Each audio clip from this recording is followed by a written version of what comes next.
大家好，上次出咗廣州即日來回嘅片，有好多網友反映一日唔夠喎，所以今次喺廣州留2日1夜，實行假期結束前最後衝刺。我哋會嚟探訪曾經係英法租界嘅沙面島，去黃埔古港風景區，同喺荔灣湖公園出咗名嘅泮溪酒家嘆咗2餐茶。夜晚我哋去著名嘅商業街，入邊竟然有大佛古寺，夜晚亮燈令人讚嘆。仲有其他精彩內容，玩嘅、食嘅、住喺邊間酒店。如果懶得去計劃行程，睇呢條片就一清二楚。咁我哋依家出發啦！今次選擇喺羅湖過關，喺深圳搭高鐵，深圳去廣州東車費人民幣72蚊，大約個半鐘。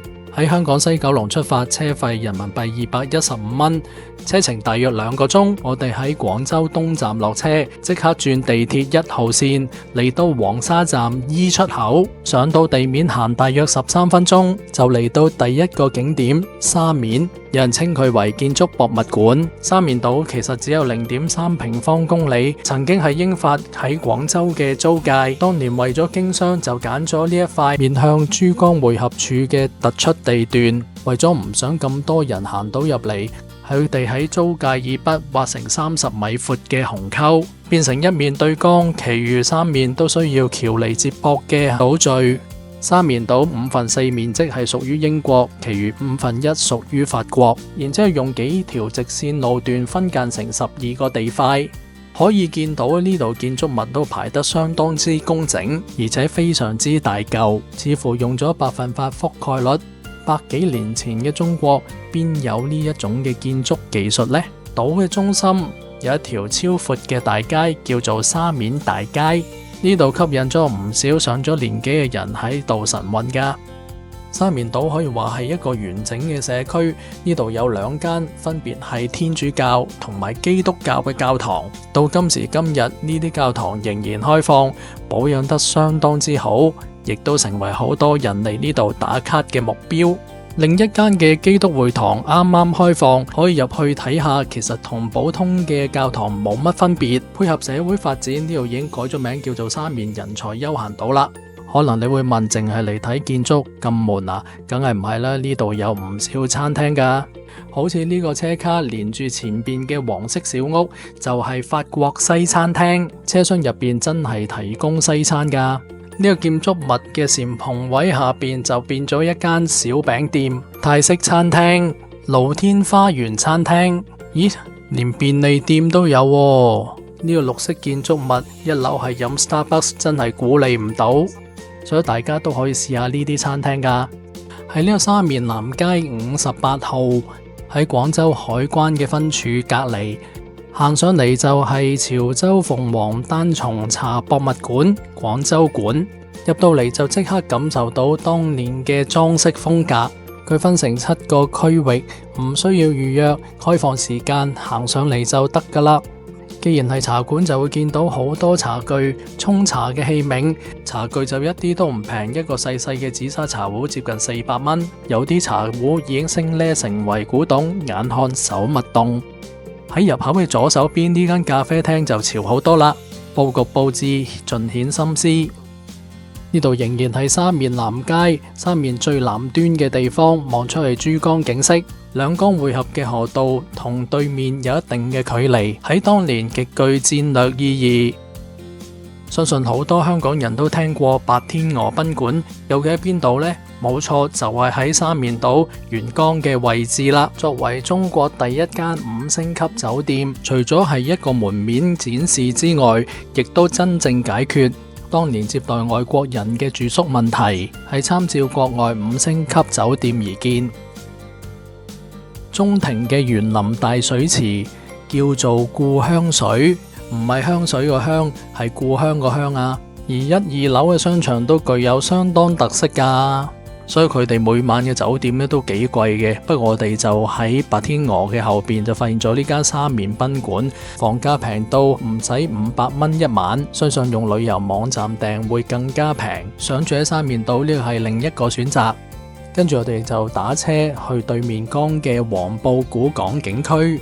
初頭聽到呢個名係咪嗰啲所謂嘅人造景區呢？落咗車行咗一陣就見到呢個露天嘅商場冇乜人喎，再行入去就係生活區啦，見到居民生活足跡，兩邊咧都有幾多鋪頭，睇落去又反而覺得實在。十字路口放咗唔少單車同埋電雞，好似乜都有。嚟到呢個超市，咁啊賣生果地方，啱啱呢啲荔枝王呢，成個手掌咁大，買咗幾粒試下，但係就好大，都夠水嘅，不過就唔係好甜。賣多種蜜糖嘅鋪頭，呢個男人俾好多蜜蜂嬲住，而家企喺嗰個呢，就係相中人，就係呢度嘅老闆啦。都係食飯嘅時間啦，我哋就嚟到呢一間酒樓度食嘢啦。唔好睇佢入口細細，原來成層2樓都係酒樓嚟嘅。食飯時候都幾多人，咁我哋即刻點嘢食啦。用點心紙點菜，個感覺好似喺香港飲茶，都幾親切嘅。咁個價錢呢，未唔算話特別貴，小點6蚊，中點11蚊，大點14蚊，如此類推。我哋3條友起勢就嗌咗9樣嘢食，呢度整體嚟講嘅出品都唔錯喎。脆皮紅米蝦腸好食，無論佢擺碟、賣相同埋味道都算好唔錯。白切雞都係好鮮嫩，食落去呢爽口嘅，大髀位置都可以食到，盛惠68蚊。我呢手上嘅蛋散炸得好大份，咬落真係好鬆脆，入口係即溶嘅，加埋啲糖漿真係好正，好好味啊！糖漿喺上邊啊，入口即溶啊！懷舊咕嚕肉1碗嘅份量都咁多，咁啊皮啊比較厚咗少少 ，OK 啦。所謂有雞就有鴨，梅子醬燒鴨呢碗38蚊，冇睇佢一個碗，其實裝落呢係好大份嘅。仲有懷舊糯米雞、鳳城鯪魚球，感覺上呢就有啲似乾蒸牛肉，因為下邊有枝竹墊底，食落去呢都幾彈口喎。你睇下我哋叫咗幾多嘢食，食咗1/3到呢已經唔係好食得落啦。呢度嘅出品嘅每碟都好大份，我哋應該叫一半份量就差唔多。如果大家要嚟嗰陣時候呢，就要睇清楚啦。我留意到呢間酒樓呢，全部都係本地居民，淨係得我哋呢一班香港人啫。呢間酒樓我推薦嘅。落咗酒樓，繼續行下街，我哋見到呢間係化州嘅手信，而化州喺廣東茂名西面，喺沿海湛江市東北面。根據老闆娘講呢，佢哋好多嘅植物都係自己種，連酒都係佢哋自己釀製嘅。喺呢度咧都買咗唔少嘢噶。其實一條直路咧行過嚟咧就會入到嚟黃埔古墟，前面有個黃埔公園，其實就冇乜特別。咁我哋反而咧就喺呢個黃埔古墟嘅入口嗰度咧就打咗幾張卡。一行到入嚟冇耐就會見到人民歷史展覽館，都值得睇下嘅。我哋就撞到入邊呢個職員，就問下佢呢，其實呢個古墟附近仲有啲咩睇？呢位女士咧攞住個地圖就好詳細介紹。就嚟翻呢個位置，行翻喺呢度，咁啊佢哋有個鳳浦牌坊嗰度。我就同啲朋友行咗好耐，最後推薦2個地方俾大家。第一個係馮氏大宗祠，第二個係粵海第一關。前者有氣勢，入到去你會覺得一片寧靜；後者係一個好有歷史意義嘅景點同埋展覽場所。佢一條長條形嘅展覽廳，一條直路行到尾就可以了解晒當日嘅歷史狀況啦。你睇佢哋抽絲剝繭，喺最短時間之內可以睇到最多嘅嘢，係咪值得俾個 like 同埋訂閱我頻道呢？喺呢個展廳隔籬，我哋就食啲甜品，就係奶婆薑撞奶，我就叫咗個涼粉啦，有好重嘅燒仙草味，要加啲糖水，否則食就好寡啦。呢度食下行下玩下都3-4個鐘，接近黃昏時間，我哋打車過返對面江。經過琶洲，發覺多咗好多小區同埋新型寫字樓。嚟之前聽聞廣州嘅塞車都好嚴重，今日行程到而家為止嘅路面都好暢順，都算係好彩。我哋下一個景點嚟到北京路，呢度係廣州最著名嘅步行商業街。喺1997年前呢度仲係行車嘅，去到2022年就變成咗全日嘅通行商業街啦。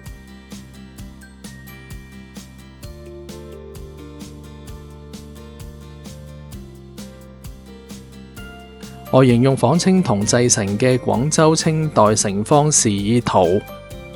呢個係陳李濟以前嘅藥廠，據聞仲有運作，仍然保留翻建築外形。呢一個北京路嘅古董遺址，用鋼化玻璃層層疊壓住由唐到民國時期嘅11層路面。呢一個千年商都會核心地標，見證咗2000多年城市中軸線嘅變遷。由唐代開始，北京路就成為廣州嘅中軸線。由宋代去到明代，城牆曾經同北京路相交。而家嘅北京路，除咗兩邊有好多商鋪之外，亦都吊咗好多紅色或者橙色嘅大紙燈籠，十足喺古裝片見到嘅場景。北京路中間好多特色商鋪，而呢一間就賣緊嶺南風格嘅精品。講起精品，有另一間鋪頭十分之吸引我，嚟到先知道原來呢一間係新華書店。成個書店嘅風格輕鬆，裝修追得上潮流，已經同以前嘅新華書店完全唔同啦。我就買咗呢個有廣州特色嘅記事簿送俾人添。原街現存清代至民國騎樓嘅建築群，立面融合住中西元素，柱廊式嘅結構延續嶺南風格嘅特色。喺北京路旁邊有一個細細嘅入口，寫住大佛古寺。嚟得呢度好推薦大家入去睇下。一入到嚟，好似四合院嘅排位方式，四邊都係寺廟，好難想象喺廣州嘅市中心繁華商業地段，竟然會有一個大佛寺。其實圍住大佛寺嘅建築物都唔係好高，某程度上睇落都幾舒服，唔會有太大嘅壓迫感同埋商業氛圍。大佛寺值得睇嘅嘢又點知咁少啊？有一個長20米、高5米嘅觀音牆，做工精細，前面有2朵黃色嘅蓮花。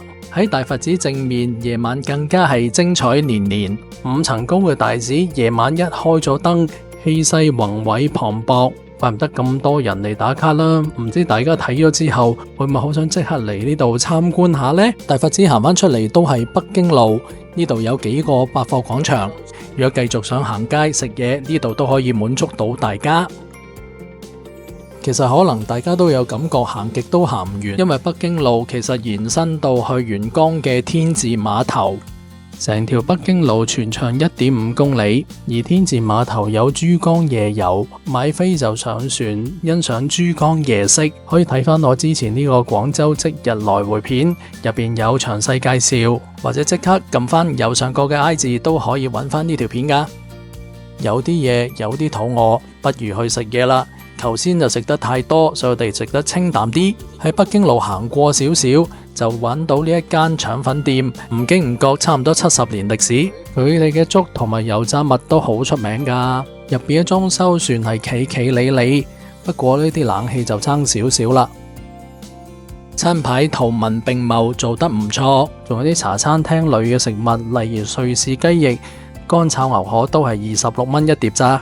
荔灣艇仔粥軟綿綿，入邊有叉燒，又有蛋絲，食落去就唔係好似艇仔粥，材料份量都好多，不上嚟就見到啦。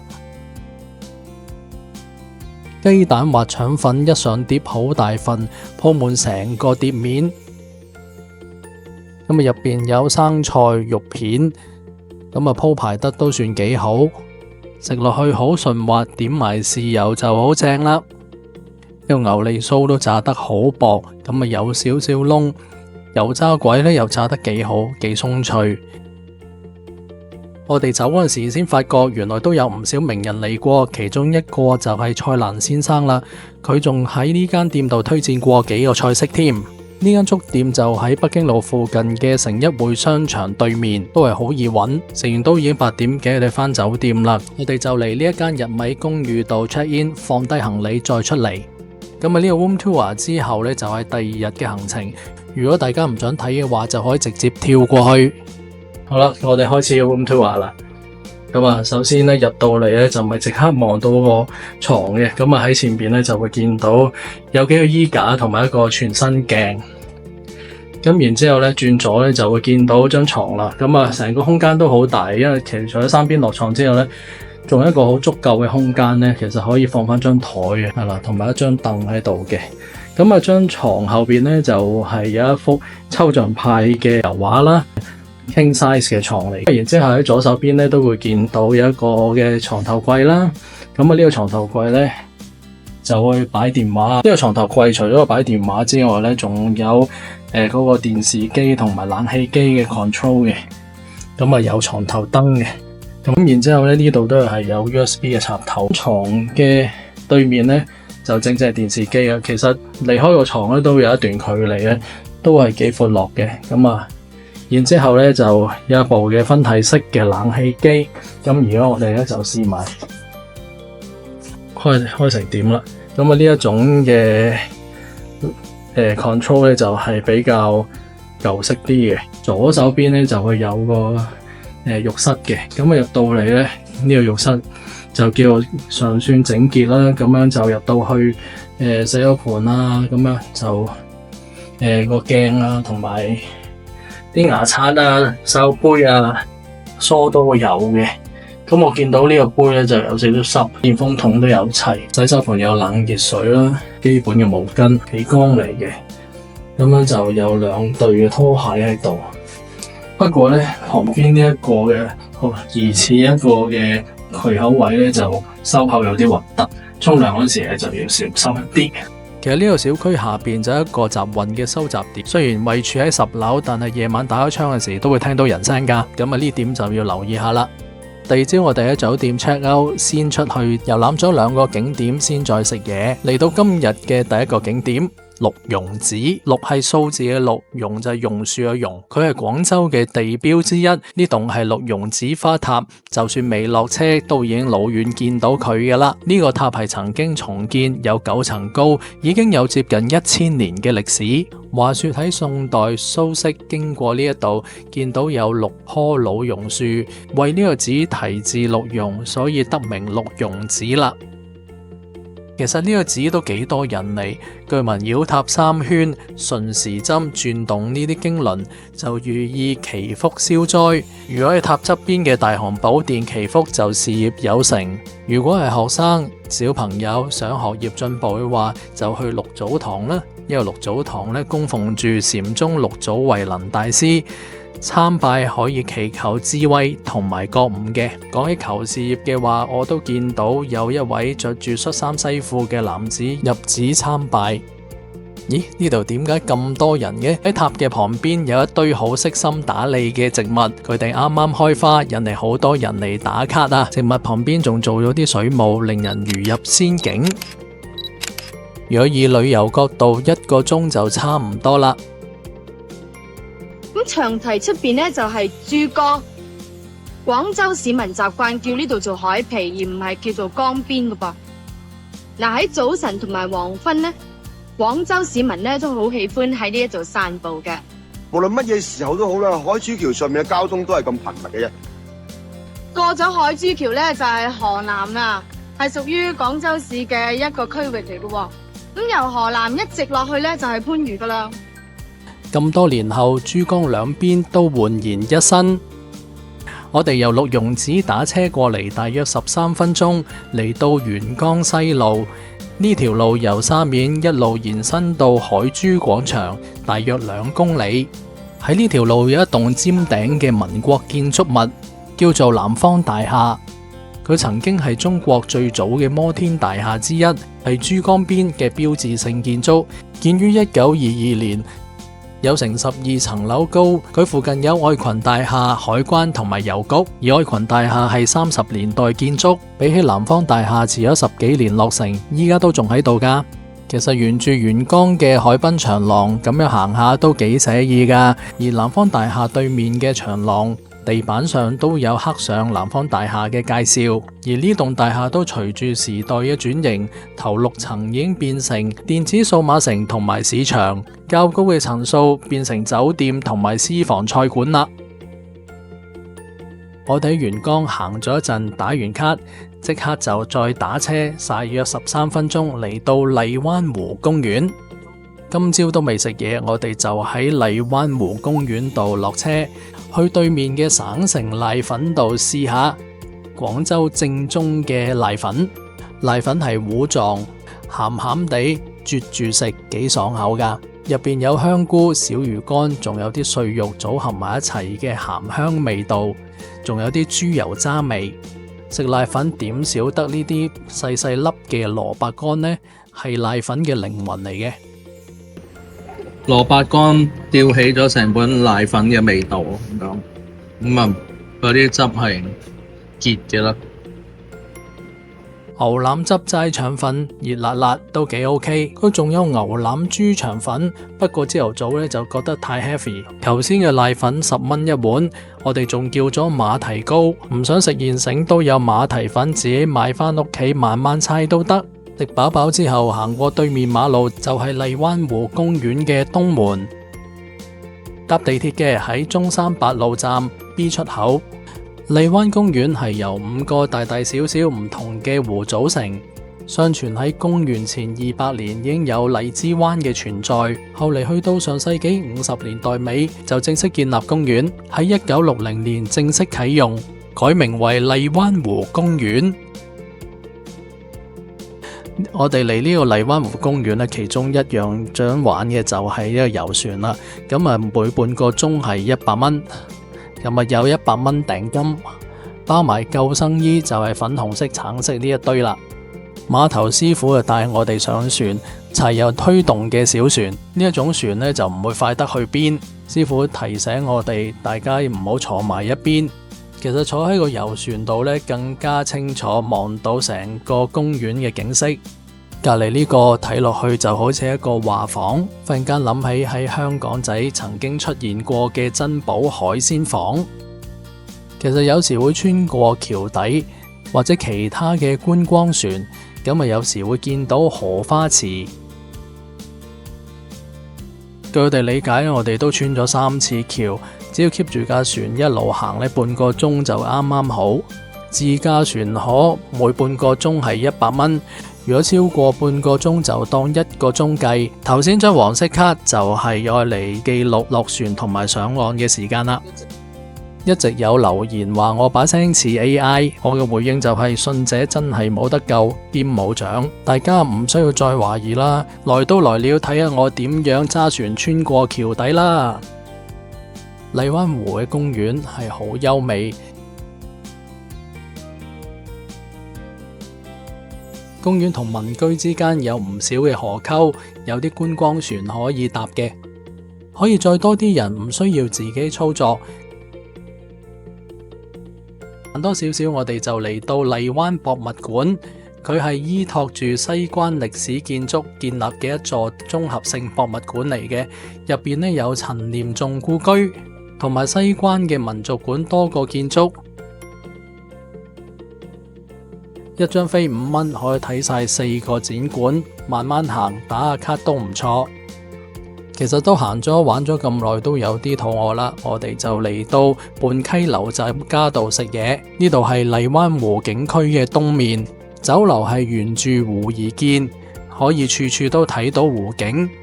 而泮溪酒家有大廳同埋有宴會廳，都相當之大嘅。我哋就喺大廳嗰度坐低飲茶。地方咁大，亦都與時並進，見到有機械人送餐。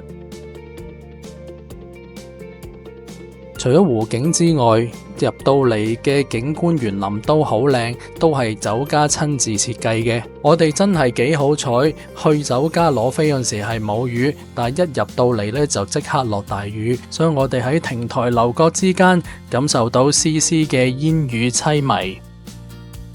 我哋每人嗌咗一盅石豆花花膠湯，29個8，煲出嚟啲湯呢非常之清，飲落去淡淡地，冇落味精，食到食材嘅鮮味。花膠煲得好腍，材料亦都好多，八珍布袋豆腐，菜如其名，豆腐紮成一卷卷，其實一夾上嚟就好易散，食入去嘅味道呢都係幾淡下，有少少芡汁。不過我就中意食濃味嘅嘢，所以未必關個菜式事。呢個係班蘭仙人球，仲有酥皮底入出嚟試下，真係軟腍腍，夾起上嚟一層層係膏狀，甜味適中，係一個幾好嘅甜品嚟嘅。呢兜係香煎3種菇，有蠔油炒，不過味道都係好淡，冇乜鑊氣，好似擺咗一陣先上台。呢度係收茶位錢，每位9蚊，買一罐汽水同埋龜苓膏，總共266蚊。其實呢個價錢有一部分係買呢個湖景，唔係坐得比較舒服，台同台之間有一定距離，唔似香港凳貼凳。食完呢餐，我哋喺酒樓出邊打車，直接去廣州東站，坐高鐵去深圳站，直接喺羅湖解散，都可以打車去廣州南站，時間差唔多，大約30分鐘。返香港西九龍嘅班次會多啲。好多謝大家收睇，中意呢條片嘅話，請分享俾你身邊嘅朋友，記得 subscribe 埋我 channel。我哋下次再見，拜拜。